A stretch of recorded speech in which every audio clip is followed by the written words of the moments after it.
What's going on, YouTube, and welcome back to Goal Line Hockey. It's your boy, Kevin Forte, and today we are going over a very interesting report from NHL Trade Rumors on the front of the Florida Panthers since getting swept by the Tampa Bay Lightning, their Sunshine State rivals, not Sunrise State. I apologize to all my Tampa and Florida fans out there. I did mess that one up.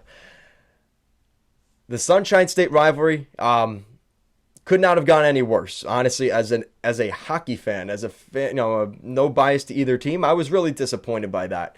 And unfortunately, it's been very quiet from the Florida Panthers camp. There's been very little talk about maybe does Claude Giroux want to return. That's been talked about. Does he go to Philly? Does he go to Ottawa? But now all of a sudden we get this big one about Sergei Bobrovsky. Bobrovsky could be on his way out of Florida, but is it even feasible? We're going to go over that. So the Florida Panthers, according to Elliot Friedman, who is a very good hockey insider, the Florida Panthers tried to trade Sergei Bobrovsky during the regular season, although a deal did not come to fruition. This is something they could consider again during the offseason. So what's interesting here is Sergei Bobrovsky, if you guys don't remember, not that long ago, signed a big contract with the Florida Panthers back on July 1st of 2019. And the reason I remember this is because my New York Islanders were in the mix for getting potentially a package of both Artemi Panarin and Sergei Bobrovsky to the New York Islanders. Obviously, that didn't come to fruition. Panarin goes to the Rangers. And Sergei Bobrovsky, who was sort of on the fence between the Islanders and the Panthers, because Panarin didn't go to the Islanders, decided to go to Florida. And the Florida Panthers, we did make a pretty good prediction as they were the President's Trophy winning team, played fairly well this year. Bobrovsky made his pick. He signed a 7-year, $70 million contract to go to Florida, getting him $10 million per season. And this is one that I don't know what they're going to do here, because immediately I know you guys out there will tell me, listen, he's not getting traded. It's almost like the Carey Price effect, because Bobrovsky's been injured a lot. And he hasn't even been all that good when he's been in. That's the difference between him and Carey Price, is he hasn't even been good as a goalie. So that's where things get interesting. So as of right now, he has a no movement clause, which intensifies things because half the league is on his no trade list. He gets a 16-team no trade list.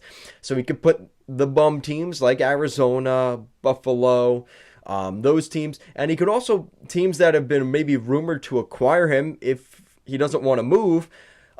He could put those teams on his list. So just like that, you could be looking at a scenario where Bobrovsky just cannot be traded.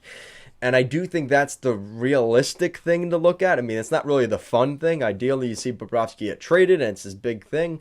But I just don't see it. Unless the Florida Panthers are super insistent and persistent in making that trade, they really kind of screwed themselves up with this one. I'm happy the Islanders didn't do this one, and Bobrovsky chose the Florida Panthers because now the Islanders have their guy. They have Ilya Sorokin, and the Panthers had their guy all along too.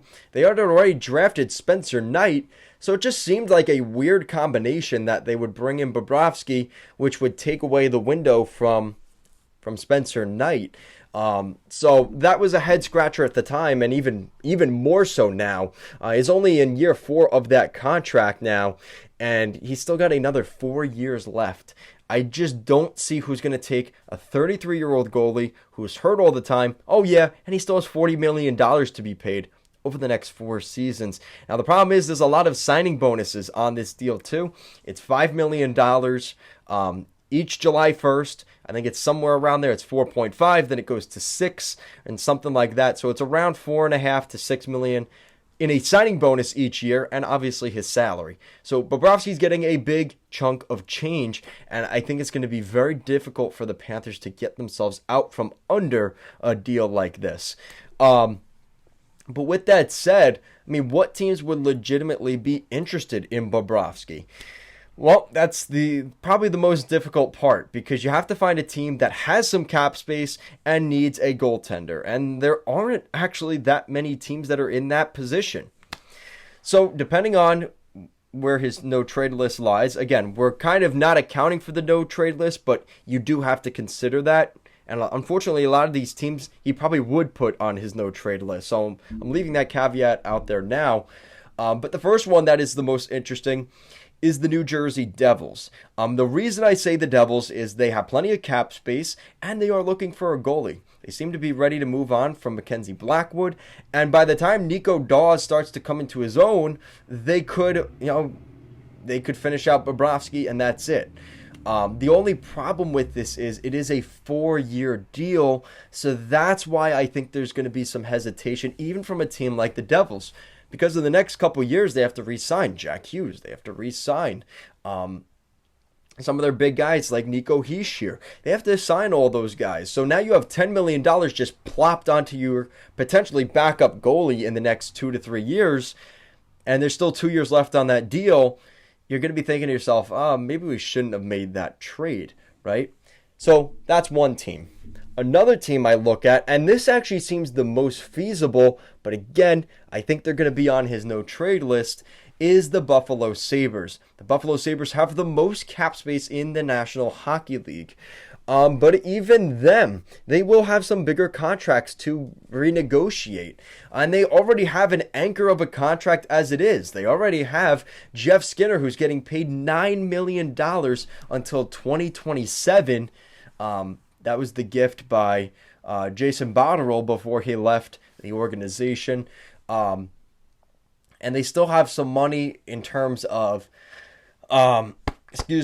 Alex Tuck, who's on a pretty good deal. Kyle Poso's money comes off the book. So they are going to have some cap space, which is good, but they do need a goaltender. And I could see Bobrovsky being that guy if he's willing to go to Buffalo. That's the problem, though. I don't see Bobrovsky. If he has to take off half the league, Buffalo has to be toward the top of that list, right? So the Florida Panthers and the Buffalo Sabres, it would have to be that way. But I just don't see him being on their list. And fun fact, they are still paying Cody Hodgson this year for his contract, the Buffalo Sabres. The NHL, only in the NHL that happens. Other teams, again, I look at Arizona, but again, you have to think they're going to be on the list of his no trade clause, right? So Buffalo and Arizona seem possible, but it doesn't really make sense. The Chicago Blackhawks.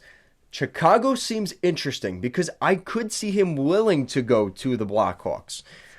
Because it's an Original Six franchise and all the success they've had, the Chicago Blackhawks could be interesting. Seattle, sort of the same thing for the Seattle Kraken. I think they could be another one, depending on where they go. But again, that doesn't make sense because they've already got Philip Grubauer, they've got Chris Driedger, and they've already made their goalie fix by moving on from their goalie coach. So, Seattle's not going after him. Scratch that one. So, again, where does this leave you? This is my picks. Chicago, Ottawa, New Jersey, Arizona, and Buffalo.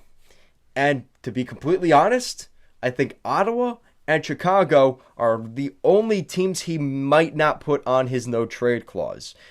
But again, everybody else, I would say, is like he's probably not going to want to go to.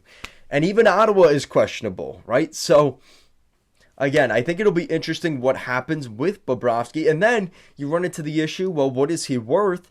And what are teams willing to give up for Bobrovsky? You can't just trade him for a bag of pucks, right? But you also want to get yourself out from the salary. So it's going to be trying to find that happy medium between where his value's at as well as his contract, the baggage that his contract carries on him. The Panthers are going to have to find that. And again, I think this would be crazy if they were to trade Bobrovsky. You're definitely looking at some salary being retained by the Panthers. They would have to. I just don't see a team taking him for $10 million because there's Ville Husso, there's Darcy Kemper, and even if you were to pay them $7 million per year, They're younger than Sergei Bobrovsky. They've had more relevant success than Sergei Bobrovsky. And they're not getting paid $10 million. So let me know what you guys think down below. What do you think of Sergei Bobrovsky being on the trade block? I do see him on one of the lists of untradables between Shea Weber and Carey Price and some of those other guys. I hate to say it, Bob's contract, especially with how he played in that second round, I think that's going to be a tough contract to move, a tough sell for the team that's bringing him in. But let me know what you guys think. As always, thank you so much for watching this video, and I'll see you again next time.